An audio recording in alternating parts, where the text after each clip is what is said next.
নমস্কার, আমি আকাশ। আপনি আছেন টুডে স্পেশাল 24 ইউটিউব চ্যানেল। ইতিমধ্যেই বেরিয়ে আসলো আজকের বাছাই করা গুরুত্বপূর্ণ 10টি বড় খবর। প্রতিটি খবর আপনার জন্য অত্যন্ত গুরুত্বপূর্ণ। খবরগুলি অবশ্যই শেষ পর্যন্ত দেখবেন। আপনার কাছে ছোট্ট একটি অনুরোধ, ভিডিওটিতে একটি লাইক করবেন আর ভিডিওটির নিচে লাল সাবস্ক্রাইব বাটনটি ক্লিক করে পাশে আসা ঘন্টাটি চেপে দেবেন এই ধরনের নতুন লেটেস্ট ট্রেন্ডিং খবরগুলি সবার আগে দেখার জন্য। শুরুতেই চোখ রাখবো বড় খবরে 20 কোটি টাকা কর ফাঁকির অভিযোগ সোনু সুদের বিরুদ্ধে। 20 কোটি টাকা কর ফাঁকি দেওয়ার অভিযোগ বলিউড অভিনেতা সোনু সুদের বিরুদ্ধে। আয়কর বিভাগের পক্ষ থেকে জানানো হয়েছে প্রায় 20 কোটি কর ফাঁকি দিয়েছেন এই বলিউড নেতা। সম্প্রতি টানা 3 দিন লাগাতার তার বাড়ি তল্লাশির পর এই কথা জানিয়েছেন আধিকারিকরা। আয়কর বিভাগের পক্ষ থেকে জানানো হয়েছে অভিনেতা ও তার সহযোগীদের বাড়ি তল্লাশি চালিয়ে কর ফাঁকি দেওয়ার প্রমাণমূলক নথি পাওয়া গিয়েছে। পাশাপাশি বেশ কিছু ভুয়ো নথি পাওয়া গিয়েছে, যেখানে ভুয়ো বাসস্থানের এন্ট্রি, নগদ টাকার বিনিময়ে চেক ইস্যুর মতো ঘটনা উঠে এসেছে। জানা গিয়েছে লখনৌর এক রিয়েল এস্টেট কোম্পানির সঙ্গে হওয়া প্রপার্টি ডিল নিয়েই তদন্ত শুরু করেছে আয়কর দপ্তর। অফিস, বাড়ি মিলিয়ে মোট 6টি স্থানে তল্লাশি চালানো হয় বলেই খবর। সম্প্রতি দিল্লির মুখ্যমন্ত্রী ও আম আদমি পার্টির প্রধান অরবিন্দ কেজরিওয়াল সোনুকে দেশ কা মেন্টর প্রজেক্টের মুখ হিসেবে নিযুক্ত করেছেন। কিছু রাজনীতিকের নেক নজরে থাকলেও অভিনেতা বারবার জানিয়েছেন যে তিনি সামাজিক কাজ নিজের জন্য করেন, রাজনৈতিক কারণে নয়। তবে কেজরিওয়ালের সঙ্গে বৈঠকের পরেই আম আদমি পার্টিতে অভিনেতার যোগদান নিয়ে জোর চর্চা চলছিল।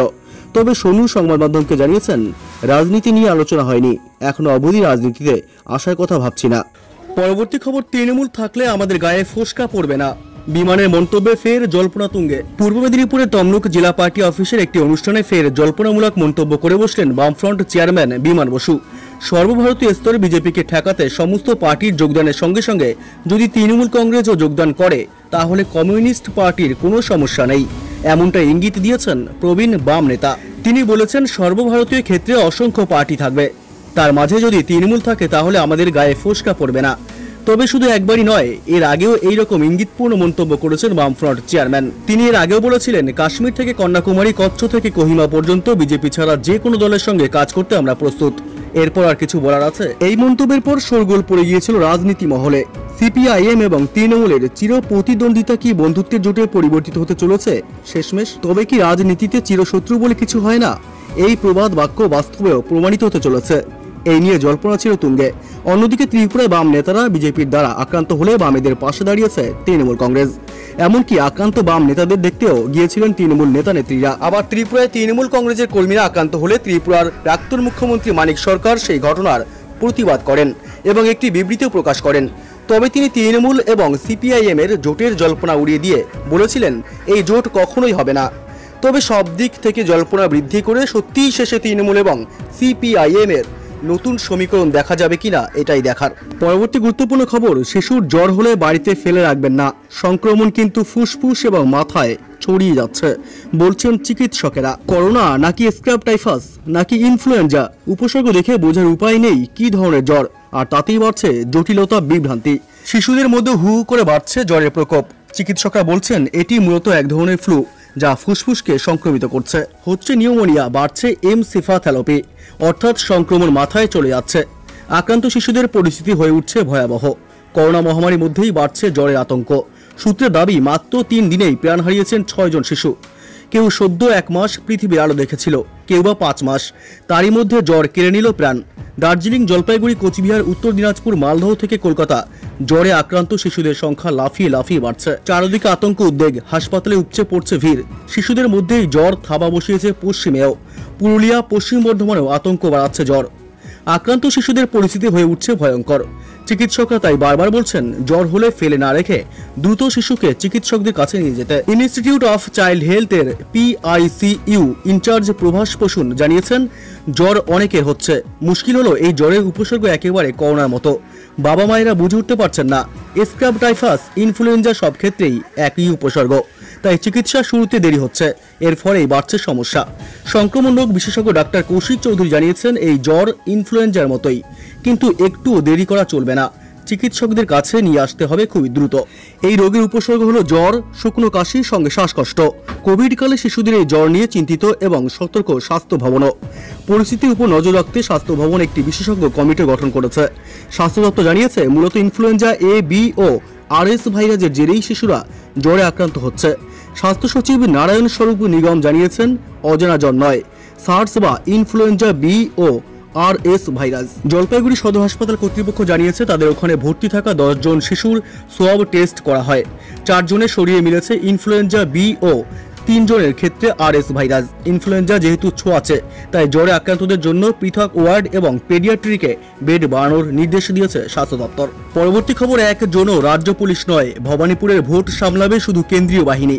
ভবানীপুর সহ রাজ্যের 3টি আসনের ভোট গ্রহণে বুথের দায়িত্বে থাকছে না কোনো রাজ্য পুলিশ। বুথ সামলাবেন কেন্দ্রীয় বাহিনীর জওয়ানরাই। এর জন্য মোট 52 কোম্পানি বাহিনী মোতায়েন করেছে নির্বাচন কমিশন, যার মধ্যে 15 কোম্পানি বাহিনী রুট মার্চের জন্য ইতিমধ্যে রাজ্যে এসে পৌঁছে গিয়েছে।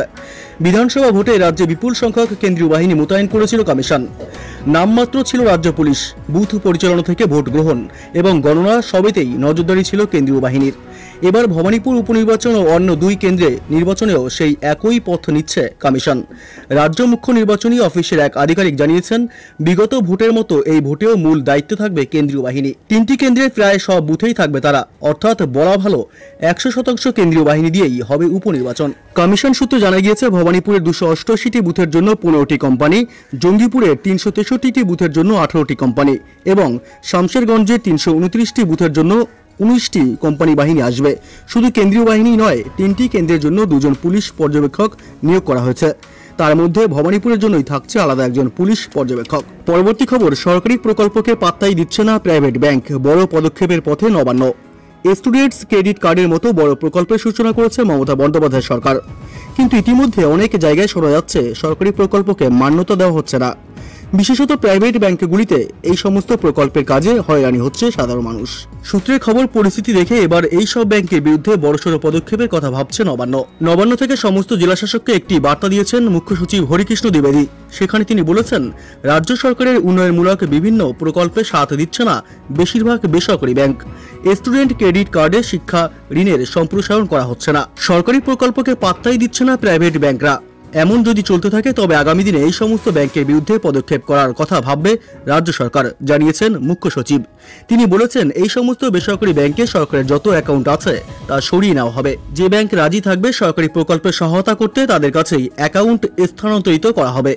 শুধু স্টুডেন্ট ক্রেডিট কার্ডই নয়, রাজ্য সরকারের অন্যান্য প্রকল্পেও তেমন উৎসাহ দেখাচ্ছে না প্রাইভেট ব্যাংকগুলি। মুখ্য সচিব বলেছেন, বিভিন্ন স্বনির্ভর গোষ্ঠীকে আর্থিক সহায়তা, কিষাণ ক্রেডিট কার্ড ইত্যাদি প্রকল্পেও বেসরকারি ব্যাংকের কাছ থেকে প্রত্যাশিত সাহায্য পাওয়া যাচ্ছে না, তাই বড় পদক্ষেপের কথা ভাবছে নবান্ন। সূত্রের খবর, পাবলিক সেক্টর আন্ডারটেকিং ব্যাংকগুলিতেও এই ধরনের সমস্যা হচ্ছে বলে অসন্তোষ প্রকাশ করেছেন হরিকৃষ্ণ দ্বিবেদী। অনেক জায়গা থেকেই শোনা গিয়েছে, স্টুডেন্টস ক্রেডিট কার্ডের মাধ্যমে লোন চাইতে গেলে পড়ুয়াদের কাছে বাড়ির দলিল বন্ধক চাইছে ব্যাংক কর্তৃপক্ষ। এই সমস্ত খবর পেয়েই এবার নবান্ন নড়ে চড়ে বসলো বলেই জানা যাচ্ছে। পরবর্তী অতি গুরুত্বপূর্ণ স্বাস্থ্যসম্মত খবর, জানান দেবে হার্ট অ্যাটাকের সম্ভাবনা। দেখুন তো এই লক্ষণগুলি আপনার মাঝে আছে কিনা। উচ্চ রক্তচাপ ও কোলেস্টেরল সমস্যা, অতিরিক্ত মেদ, অস্বাস্থ্যকর খাদ্যাভ্যাস, মদ্যপান ও মানসিক চাপ, আর এই সবই হচ্ছে হার্ট অ্যাটাকের অন্যতম কারণ। আর তা যে কোনো বয়সে যে কোনো সময় হতে পারে। আপনি কি জানেন, হৃদযন্ত্রে কোনো রকম সমস্যা তৈরি হলে তা আগাম জানান দেবে আপনার দেহ। আসুন লক্ষণগুলো জেনে নেওয়া যাক। প্রথমত, শ্বাস প্রশ্বাসে কষ্ট। আপনার যদি অস্বাভাবিকভাবে শ্বাস প্রশ্বাসে কষ্ট হয় তবে জেনে রাখুন এতে হার্ট অ্যাটাকের সম্ভাবনা রয়েছে প্রবল। এমনটি হলে জরুরি চিকিৎসকের সঙ্গে পরামর্শ নিন, কারণ হৃদযন্ত্রে কোনো রকম জটিলতা তৈরি হলে ফুসফুসে অক্সিজেন কম পায়। দ্বিতীয়ত, অকারণে ঘাম হওয়া। কোনো কারণ ছাড়াই ঘেমে একাকার বা অল্পতেই হাঁপিয়ে যাচ্ছেন, এমনটি হতে পারে হার্ট অ্যাটাকের আরেকটি সম্ভাবনা। তৃতীয়ত, মাঝরাতে ঘুম ভেঙে ঘাম হওয়া। এমন যদি হয় আপনার যে মাঝরাতে হঠাৎ করে ঘুম ভেঙে গেল আর দেখেন দরদর করে ঘামছেন, তাহলে উপেক্ষা না করে বিশেষজ্ঞ ডাক্তারের শরণাপন্ন হন। চতুর্থত, বুকে ব্যথা। যদি আপনার বুকে ব্যথা বা চাপ লাগার মতো অনুভূতি আসে তাহলে অবশ্যই চিকিৎসকের পরামর্শ নিতে হবে। তাছাড়া মেয়েদের ক্ষেত্রে হার্ট অ্যাটাকের কিছু লক্ষণ ভিন্নভাবে প্রকাশ পায়, যেমন বুকে ব্যথা, ঘাম হওয়া বা হাঁপ ধরা। আবার পেটে অস্বস্তি, পিঠে ব্যথার মতো কিছু লক্ষণও প্রকাশ পেতে পারে।